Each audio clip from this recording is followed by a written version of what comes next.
day, everyone. Welcome to the 700 Club Asia.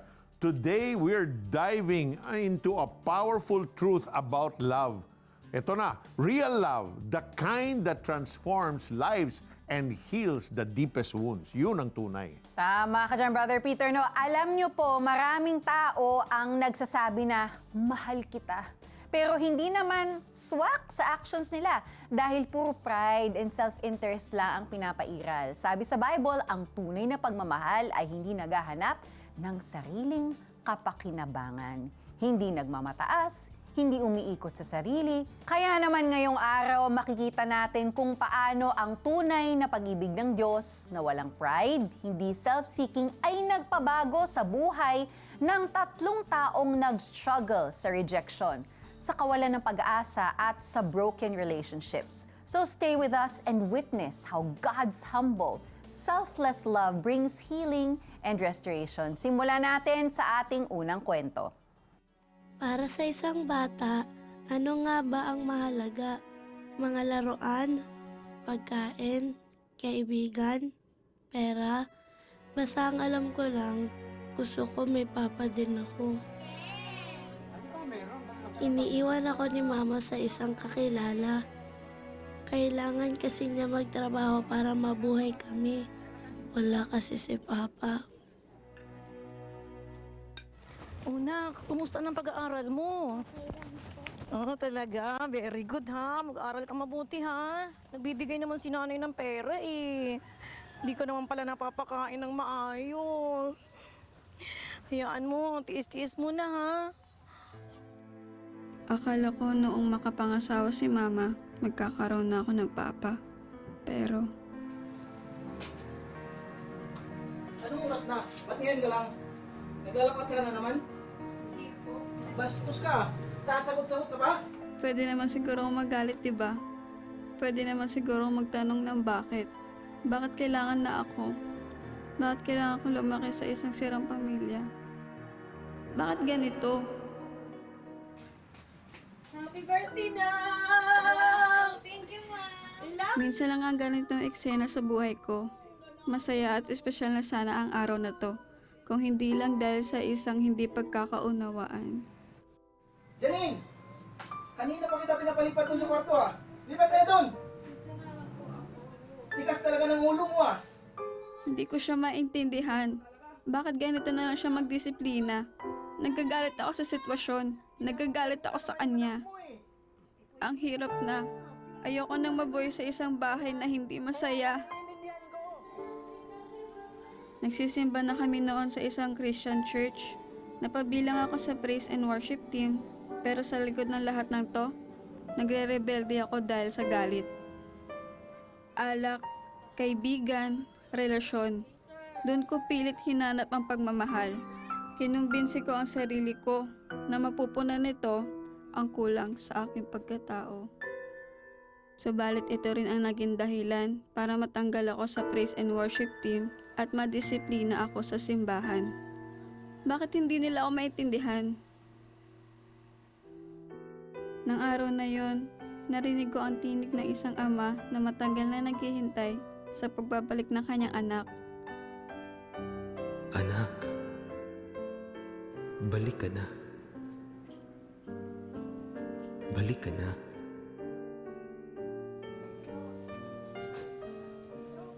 Akala ko, ako ang naghahanap sa pag-ibig ng isang ama. Ang Diyos pala ang matagal nang humahanap at nakatagpo sa akin. Itinuring niya akong anak. Siya pala ang aking ama. Siya pala ang kailangan ko. Siya pala ang bubuo sa aking pagkatao. Sa paglipas ng taon at patuloy na pagsunod kay Jesus, ay nagawa ko magpatawad dahil sa biyaya ng Diyos. Ang sarap pala mabuhay na walang galit sa puso. Mas nakikita ko ngayon na biyaya ang mga taong kaharap ko. At matapos ang 24 na taon na hindi ko nakita si Papa, sinubukan kong hanapin siya. Sinaportahan naman ako ni Mama. Magkikita kaya kami? Bakit mo siya hinahanap? Eh, patay na siya. Po, Patay na siya. kailan pa po? Tagal na patay siya. Bakit niya hinahanap? Ako po kasi yung anak niya. Ito po, may litrato po ako sa kanya. Eh, ito yung anak na buhay eh. Ang sinasabi kong patay, yung senior. Talaga po? Pwede ko po ba siya makausap? Ang tagal ko na po siyang hinahanap. Dumating ako ng Maynila. Text ko na siya. Doon sa labas sa trabaho niya, nakatayo ako naghihintay. Sabi ko, nandito na po ako. Excited ako na ano itsura niya, makita siya. Kinakabahan kasi baka nga hindi pa din ako matanggap kahit paano. Baka hanggang doon lang, hanggang sa magkita lang kami, okay na yon. Baka hanggang doon lang yung pwede niyang gawin para sa akin. So, nung paglingon ko, na pagkatingin ko pa lang sa kanya, alam kong may connection kaming dalawa. Nagyakapan lang kami na sobrang higpit.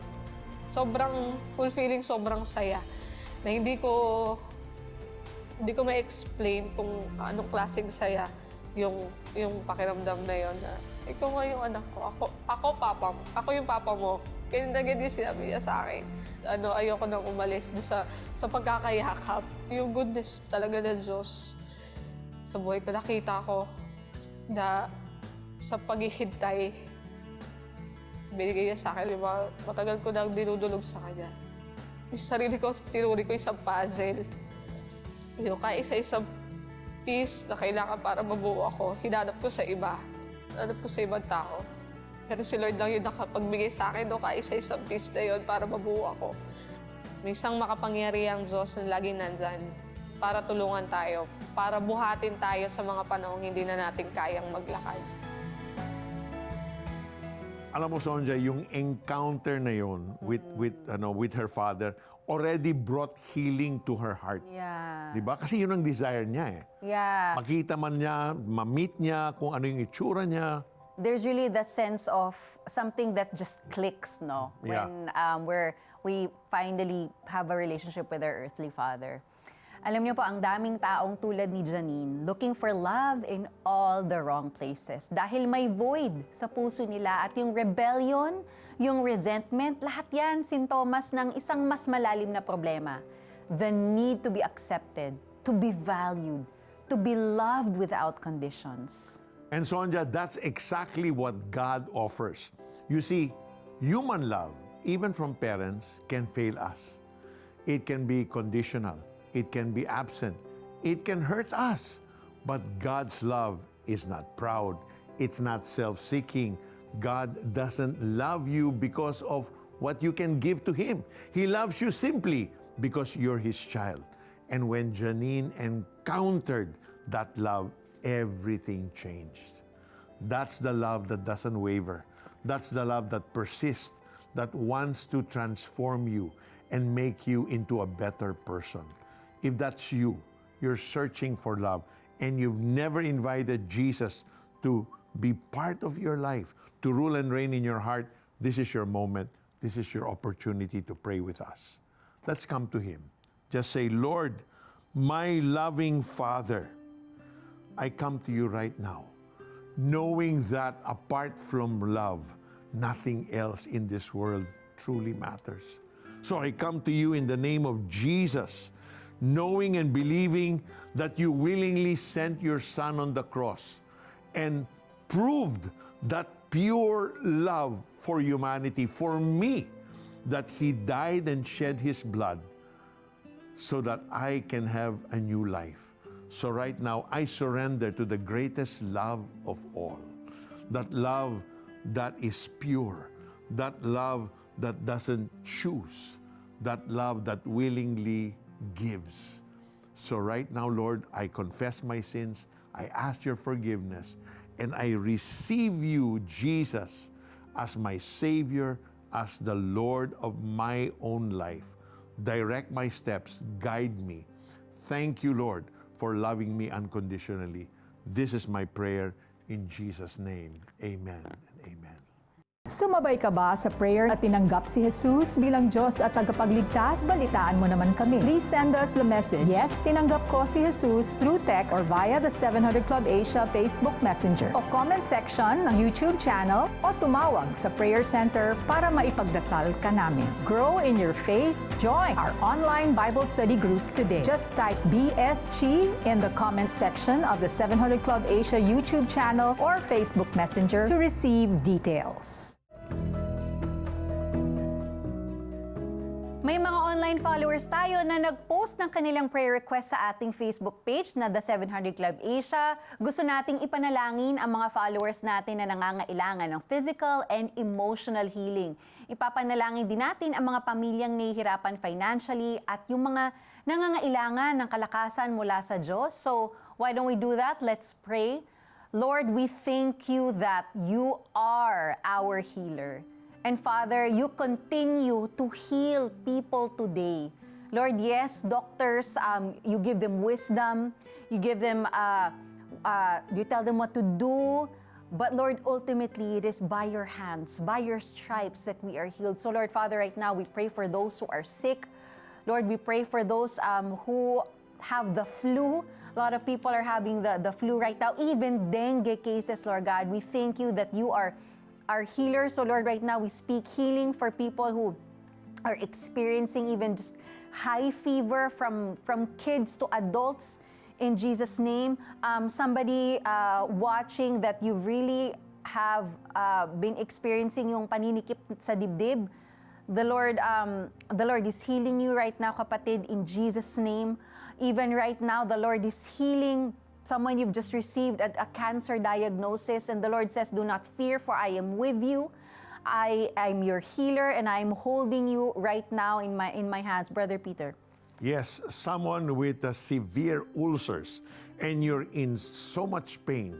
The Lord is releasing His supernatural healing on you, and we declare, we command the ulcers in your stomach to go now in the name of Jesus. Someone also suffering from hypertension is being healed this very moment. We say, hypertension, get out of that body. You cannot stay there in Jesus' name. Someone also suffering from severe pain on your right knee. The Lord is releasing His supernatural healing on your right knee.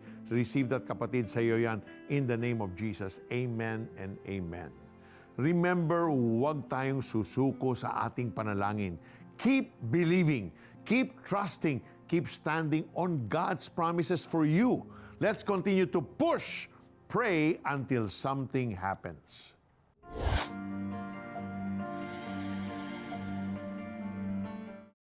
Ang pagmamahal ay hindi lang emosyon. Dapat hindi lang sinasabi, dapat may gawati. Mga kwento ng malasakit, pagkilos at tunay na pagbabago dahil sa Love in Action. Panoorin February 9 to 13 at 16 to 20, 12 midnight sa GMA at live streaming sa Facebook at YouTube.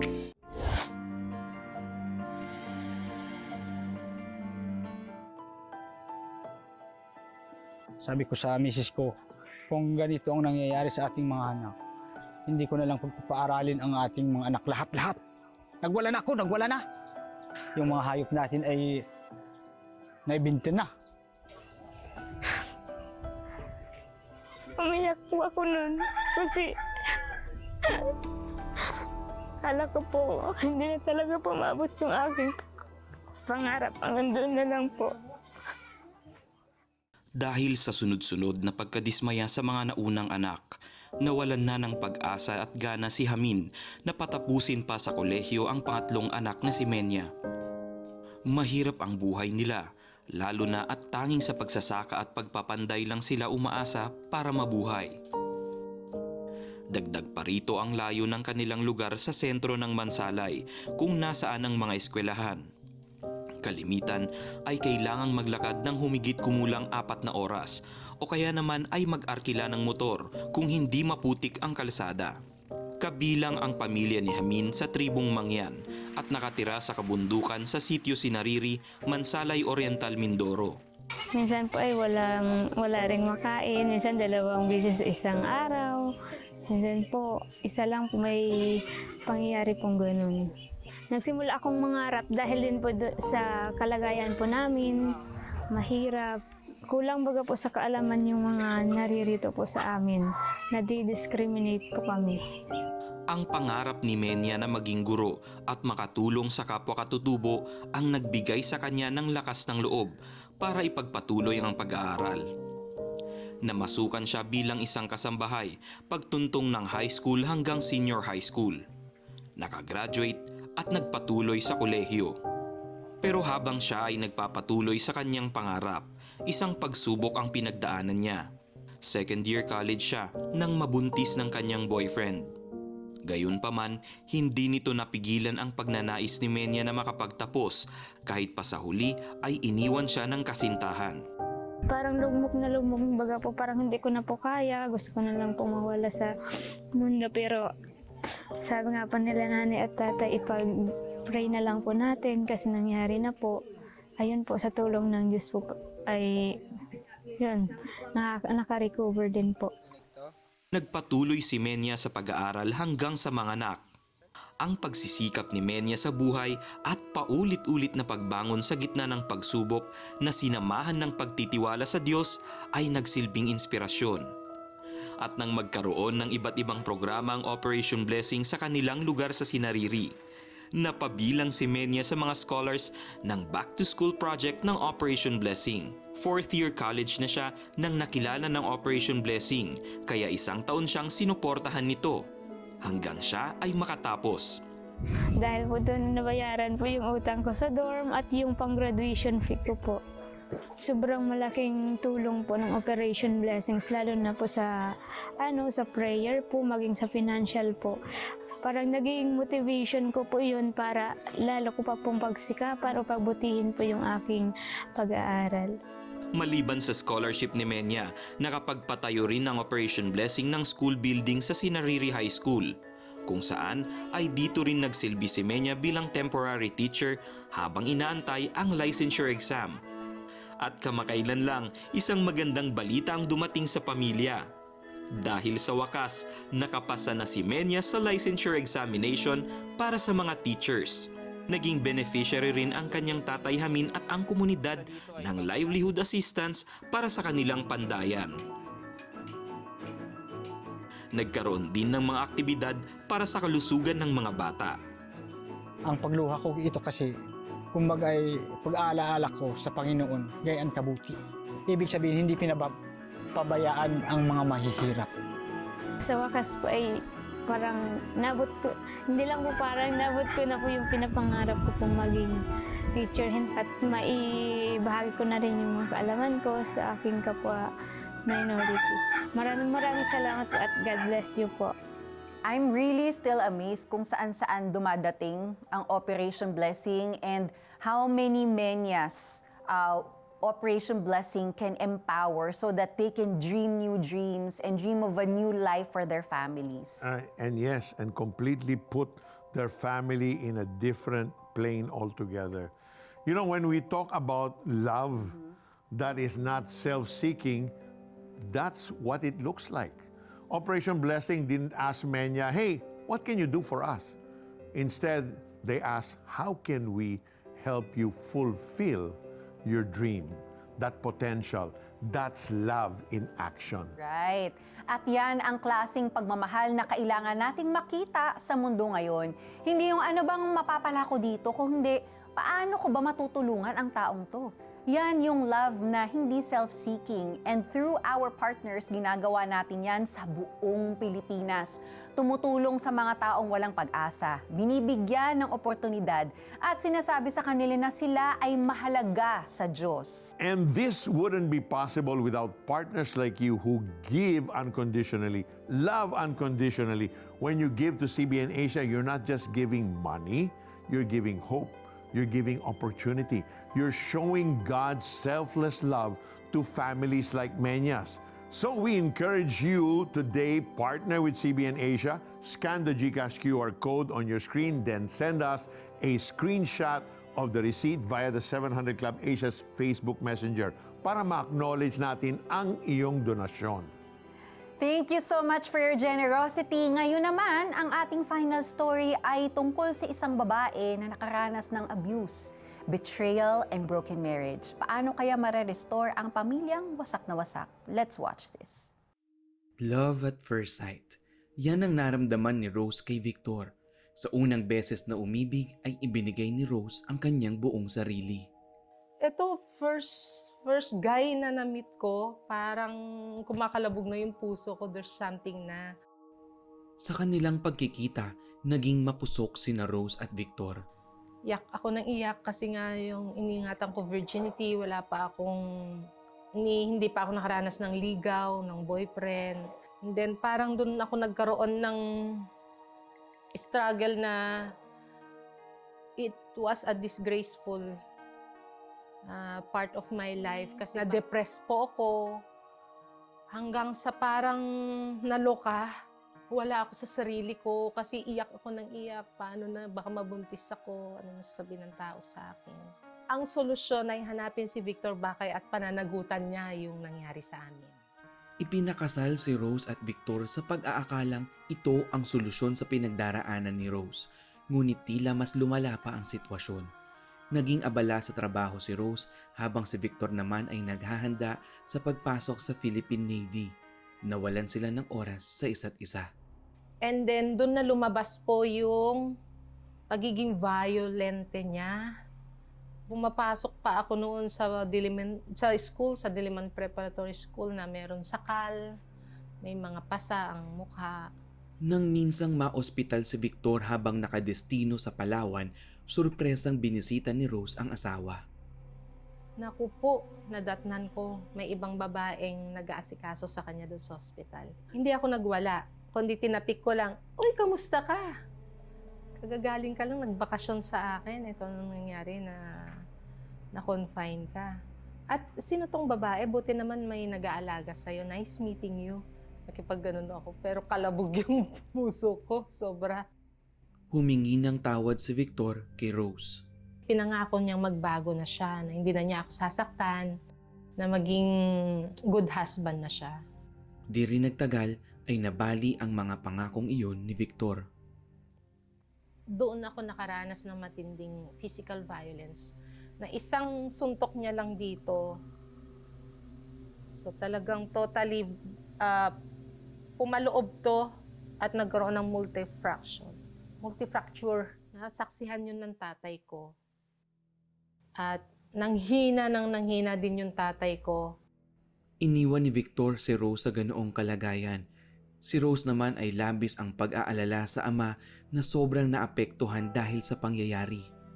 Paglabas ko sa hospital ng Cavite, namatay naman na yung tatay ko. So ito na po yung nawalan na po ako ng kakampi. Sino na po ulit magtatanggol sa akin? Bakit naman po pinawi niyo sa akin kaysa isang nagmamahal na sa akin? Sa kanyang pananalangin, isang tinig ang kanyang narinig. Yun lang po narinig kong voice. Huwag kang mabahala, may ipapalit ako. Nagdalang tao si Rose ng magkasunod na taon. Dahil sa kanilang mga supling, umasa siyang magbabago na ang asawa na hindi na siya nito sasaktan at hindi na muling mambababae. Ngunit nagkamali siya. Nag-file po ako ng case against Victor Bakay ng violence against women and the children at dahil sa pakikiapid niya. Nagkaroon po kami ng 2 hearing pero hindi po siya sumipot. 2017, naghiwalay na po kami ng tuluyan. Paano ko matutustusan yung daily needs namin? Lagi akong kumakapit sa Panginoon ng wisdom and strength kung paano po maitawid ang buhay namin mag-iina. Bagaman malaki ang kasalanan ng asawa, patuloy pa rin na ipinapanalangin ni Rose ang kanyang pamilya. Una, baguhin niya si Victor Bakay. Pangalawa, magkaroon po kami ng total healing as a family, lalo-lalo na yung mga anak ko. Nang dumating ang pandemya, isang dagok ang kinaharap ni Rose nang magkasakit ang pangalawang anak. 4 days on and off ang lagnat. Nung gabi na yon na hindi na siya makahinga, talagang doon na po ako nanalangin sa Panginoon. Lord, ang dami ko nang naranasan. Ito po, ibabargain ko na po sa inyo. Huwag niyo pong kunin ang buhay ng anak ko. Nakarating kay Victor ang balita tungkol sa kalagayan ng pamilya. Nagdesisyon siyang bumalik sa kanilang tahanan. Nag-heart-to-heart talk kami na willing siyang talikuran yung mga nakaraan at iwanan na yung mga karelasyon at muli niya pong buuin ang pamilya.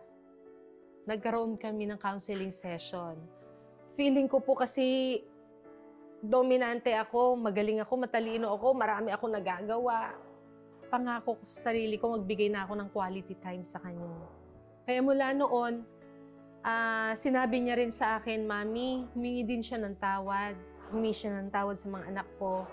Nung nagkabalikan kami, unti-unting pinaghilom niya yung basag na pamilya namin. We are as one family serving God. Kaya dahil new rose na ako, perfect time na eksakto binago siya ng Panginoon. Kaya at peace na po kami ngayon bilang pamilya. Ang kwento ng pagbabago, pagpapatawad at pagpapala ng Diyos sa pamilya ni Rose ay ibinabahagi nila sa iba pang mga mag-asawa upang kapulutan ng aral at papurihan ng Diyos na tagapaghilom ng mga pamilya. Ang tendency ng karamihan sa atin pag nasaktan, we allow pride to kick in. Sasabihin natin na ayoko na, I deserve something or someone better. I am done.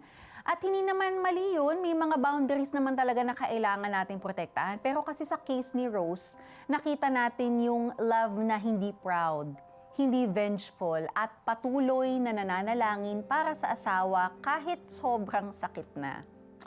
And that's the hardest kind of love, Sonja.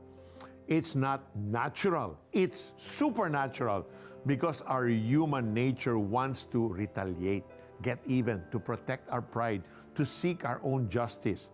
But the love of God, it humbles us. It teaches us to pray instead of punish, to hope instead of hate. And look what happened.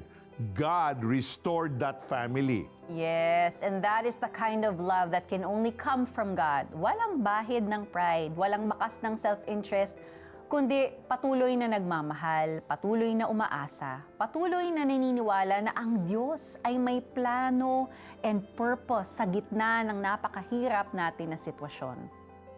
So if you're in a difficult situation tonight, whether it's a broken relationship, a family conflict, or hurt that won't heal, let God's love flow through you. Surrender your pride.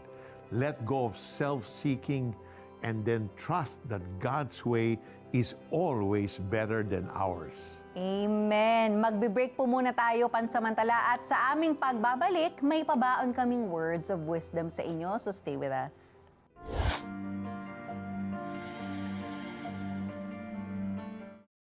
Ang pagmamahal ay hindi lang emosyon. Dapat hindi lang sinasabi, dapat may gawa din. Mga kwento ng malasakit, pagkilos at tunay na pagbabago dahil sa Love in Action. Panoorin February 9 to 13 at 16 to 20, 12 midnight sa GMA at live streaming sa Facebook at YouTube. As we close today's show, I want to bring us back to the verse that connects all three stories together.